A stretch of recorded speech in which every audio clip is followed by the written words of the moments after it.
এরা কারা? আপনার মিউজিক রুমে এরা কারা? আমি জানি না। জানেন না? জানেন না নাকি আমাদের দুজনকে এখানে নিয়ে এসেছেন আমার স্বামীকে মারার জন্য? আমি এতটা নীচ নই। আপনি কতটা নীচ আমার জানার দরকার নেই, কিন্তু এই মুহূর্তে আমার মনে হচ্ছে আপনি আমার স্বামীকে খুন করার জন্য এখানে এনেছেন। আপনি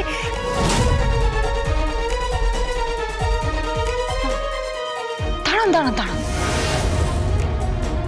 এক মিনিট, আমাকে পুরো ব্যাপারটা বুঝতে দিন। বৃষ্টির রাত আপনি আমার বাড়ি চলে গেলেন, তারপরে সেখানে গিয়ে খবর পেলেন রাস্তায় আমাদের দুজনকে দেখে ওখান থেকে গাড়ি করে আমাদেরকে এখানে তুলে নিয়ে এলেন। তার মানে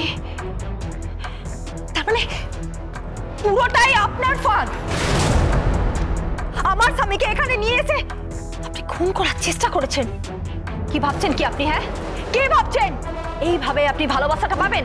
আপনি কি ভাবছেন আপনি আমাকে ভালোবাসি বলে আমার স্বামীকে খুন করার চেষ্টা করবেন? হ্যাঁ, বলুন বলুন, খুন করবেন?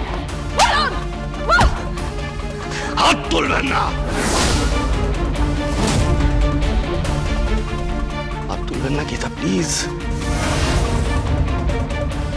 হাত আমিও চালাতে পারি, যাকে ভালোবাসি তার গায়ে হাত তোলার কথা ভাবতেও পারি না। বিশ্বাস করুন স্বস্তিকা, আমি এগুলো কিচ্ছু জানি না। আমি জানি না, সত্যি বলছি। আমি আপনাকে ভালোবাসি, আমি ওকে ভালোবাসি, এটা সত্যি, কিন্তু তার মানে এই নয় যে আমি।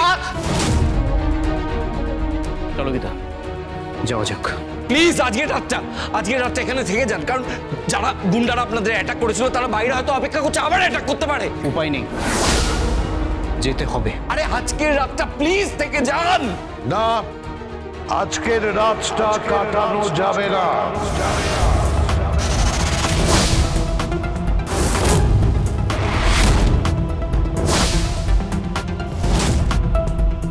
বাবা আপনি? হ্যাঁ,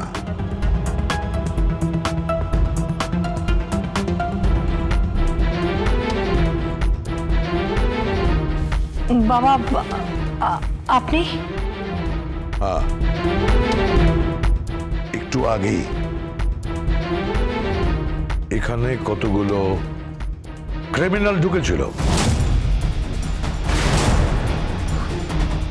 আপনি কি করে জানলেন? ঢুকেছিল, হ্যাঁ কিনা? ঢুকেছিল। তারপর তারা আমার ছেলেকে মারতে গেছিল। আনসামে গীতা মারতে গেছিল। গীতা বৌদি চুপ করে আছো কেন? তুমি উত্তর দাও। এসেছিল কেউ মারতে গেছিল? ছোটটাকে কেউ মারতে গেছিল? বলো না, উত্তর দাও না। তুমি চুপ করে আছো কেন? বলো। হ্যাঁ, মারতে গিয়েছিল।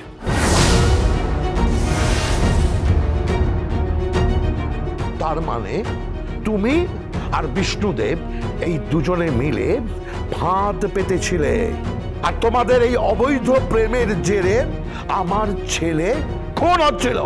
অ্যাডভোকেট অগ্নিজিৎ মুখার্জি, আপনি কিন্তু আপনার শালীনতার মাত্রা অতিক্রম করে যাচ্ছেন। চুপ!